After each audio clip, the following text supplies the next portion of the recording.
Here comes Harley Race, looking clean-shaven, tan, and surprisingly decent for once. He doesn't look like he got the memo about the cosmetic side of the business here in '86. Oh yeah, he's over here looking like he should be hosting a daytime talk show while the rest of the crew looks like they've been stuck in a hair gel commercial. Harley Race bringing professionalism and just a hint of, I'll still kick your ass in a suit. You love to see it. Meanwhile, announcer Ken Resnick is over here calling this a dream match. Yeah, Ken, if by dream you mean it's the kind of match you wake up from halfway through because you're not sure if you've been seen enough of it yet. Dream match or not, Harley Race is selling this like he's got a Pulitzer Prize speech waiting backstage. You've got to respect the confidence. Oh, we've got build here. Harley Race wants to do a run. Yeah, but it's starting to sound like he's collecting opponents on clearance. Buy one, get one free. Next thing you know, he'll be challenging the popcorn vendor in the back. What a loser.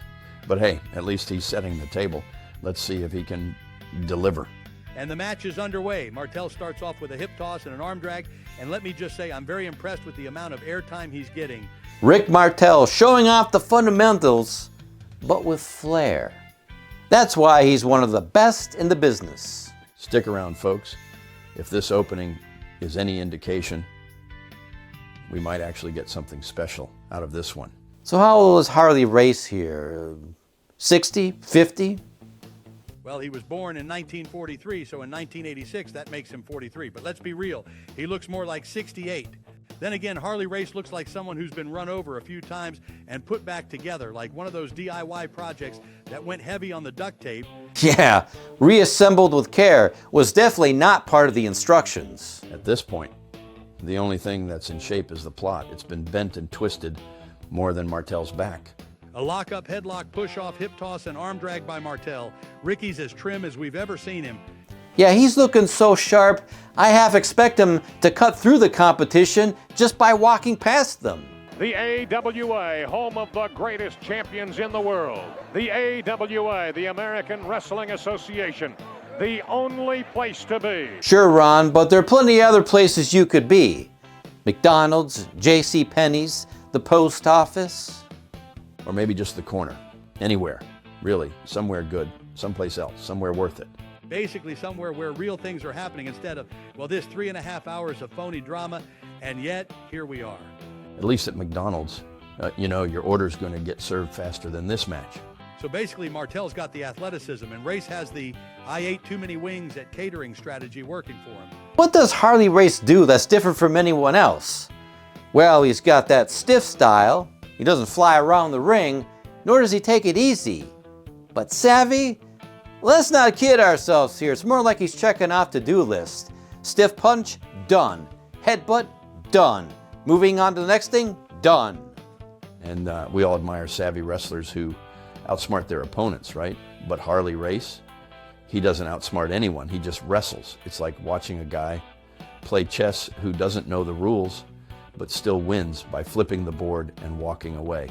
Race with a push-off and a high knee, and Martel eats it. Now Race grabs his head, drops a knee to the forehead, and transitions into a sleeper hold. And here comes Ron Trongard, ready to overhype it as usual. This one is going to be rough and tumble, devastating.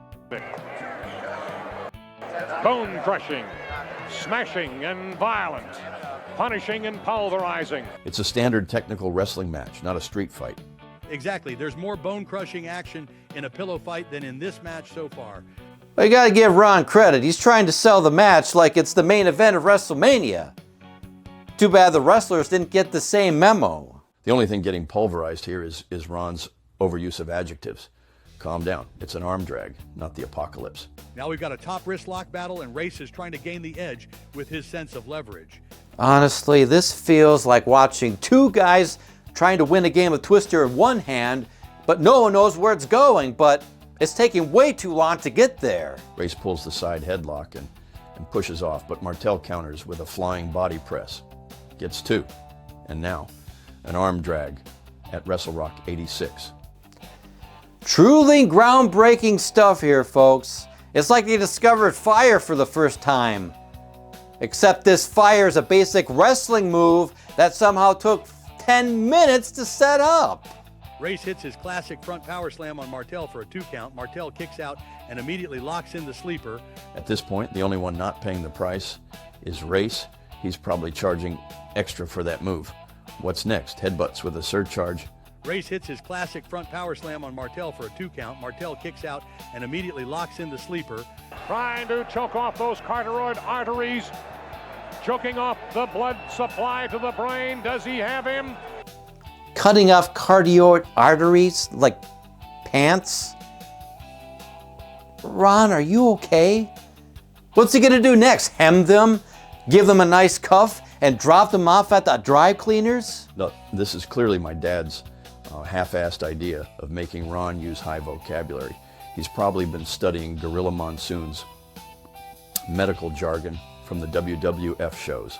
Yeah, except where Gorilla makes it sound smart, Ron just makes it sound like a biology class gone horribly wrong. Stick around, folks. If nothing else, we've got a front row seat to the Ron Trungard School of Overstatement. You know, it's like giving a toddler a thesaurus and asking them to deliver a TED Talk.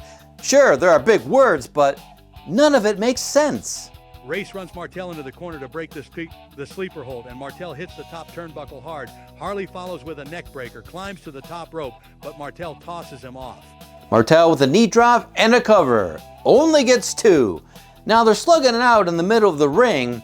Nothing sets pro wrestling like a good old-fashioned slugfest. Grabs a side headlock, trying to slow things down and get back into his technical comfort zone. And having it, he answers with a high delayed back suplex. I love it when an exhausted wrestler grabs a side headlock and immediately gets back suplex. It's like they're trying to sneak in a power nap and the other guy says, nope, reset button time. Race goes for the timber headbutt, but he misses. Martel capitalizes with a backbreaker. He heads to the apron, slingshots himself back in, and lands a big splash. Still, only good for 2. Martel must be wondering what it's going to take to put Race away. Race answers back with a signature pile driver, and Martel is lying there motionless. Now Race lands the flying headbutt. This time it connects. Covers him for 2. If he was playing possum, he really nailed the lifeless until absolutely necessary part of the role. You know, if you think about it, WWF premiered Saturday night's main event not too long ago. The wrestlers there, like Hulk Hogan, were so colorful and larger than life. Well, yeah, you compare that to Martel and Race here, and it just doesn't hold up, not in terms of wrestling quality, but in their ability to keep a modern fan's attention. It's like the difference between a blockbuster summer movie and a slow burn indie film. Sure, there's substance, but is anyone really sticking around for the whole thing? Oh, let's hope the pace picks up, because right now, this feels like Saturday night's nap event. You know, if you think about WWF premiering Saturday night's main event and how colorful Hulk Hogan and the rest of the WWF superstars were, and then you look at Martel and Race here, it's like switching from a fireworks show to a guy reading the phone book. It's not that this is bad, it's just, you know, it doesn't pop the same way anymore. There's no spectacle, no sizzle. It's like we're watching oatmeal cook. And speaking of bland, there's no real connection between the AWA and Rick Martel. It was so out of left field to put the title on him. It's like they drew his name out of a hat and went, here's your new champion, a guy who looks like he's auditioning for a catalog photo shoot. Yeah, right. He's got more of a dad shopping for sweaters at the mall vibe than I'll fight you for this title. Now, Harley Race at one time was the legitimate NWA world champion touring the globe. But in this part of the Midwest territory, he was never the guy. They had their own champions. Nick Bockwinkel, my dad. Those were the names people cared about. Martel breaks free and goes for a reverse whip. He climbs the middle rope, turns around, and sees Race is nowhere near position for a crossbody, but he still launches it anyway. And crashes straight to the mat. A nasty fall for Rick. He just made a bigger leap of faith than the AWA did, giving them the title. Reverse whip by Race, and he bumps over the corner Triple H style, sailing over the turnbuckle to the floor. Apparently Ron Trungard's got an explanation for that one. He clarifies that it was Race's own momentum that had carried him over. So, no disqualification. Exactly, Joe. By AWA logic. The next rule is probably It's not a suplex. It's a creative use of gravity. What's next? Outlawing drop kicks because they violate aerodynamics. Yeah, because pro wrestling rules are airtight. I'm sure that'll hold up in the court of common sense. Stick around, folks. The AWA, where logic gets a sleeper hold and rules tap out entirely. Wait, so let me get this straight. If you throw a guy into the corner and he flies over the top, it's a DQ. But if you do the exact same thing and blame it on momentum, suddenly it's just good physics? Exactly, Joe.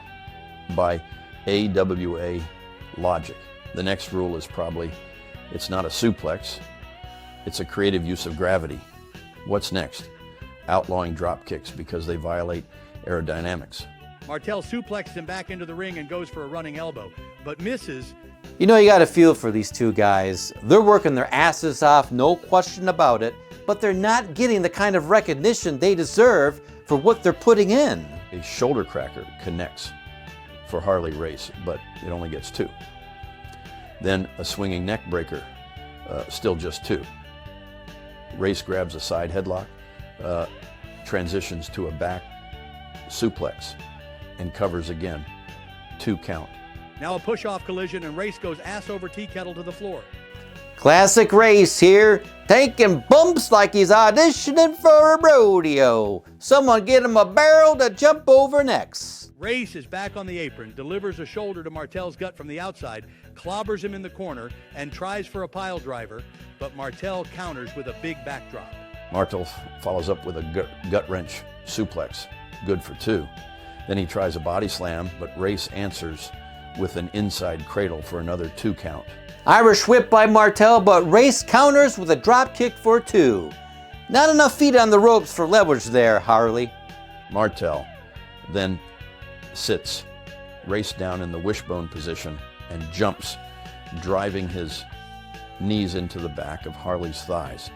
Kind of an odd move, but hey, I guess it'd be effective. Knee the guy in the back of the legs? Why not? Martel is now working Race's left leg rapidly. He's really focused here. Harley gets back to his feet, snatches a bear hug on Martel, and lifts and dumps him straight from that position. Covers him. 1, 2, and it still ain't enough. Race tries a suplex, but Martel blocks it. These two are absolutely going all out now. Hey, they're giving it everything they've got. It's the AWA version of a marathon. Stick around, folks. The finish has got to be coming soon. Hopefully, Martel hits the ropes, goes for a big splash, but Harley Race gets the knees up. Martel crashes down, and you can almost feel the air rush out of his lungs. That's got to hurt.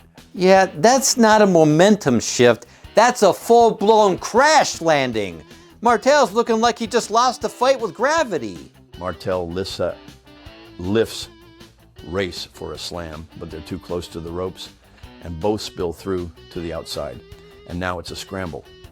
Race grabs Martel's tights, trying to climb back in, but Martel pulls him right back down by the trunks. This is turning into a tug-of-war match. Somebody tell him the finish line is supposed to be inside the ring. Race runs Martel into the post, and the bell sounds before either man can re-enter the squared circle. That means at 10 minutes even, Harley Race and Rick Martel go for a double disqualification countout at Wrestlerock. It's unfortunate for Martel. He just can't catch a break on these big shows. First, he loses at Super Sunday. Then he gets a double DQ at Super Clash 1. And now this double countout. It's like the AWA never fully got behind him. Oh, the public were so hot for this match, and then they give us this. A non-finish. It's like getting all dressed up for a night out and ending up at the drive-in. And they're still going. Martel unloads on Race, and he backdrops him on the floor. Give credit to Harley. He's like, fine, I'm going out there, and I'm bumping on the outside.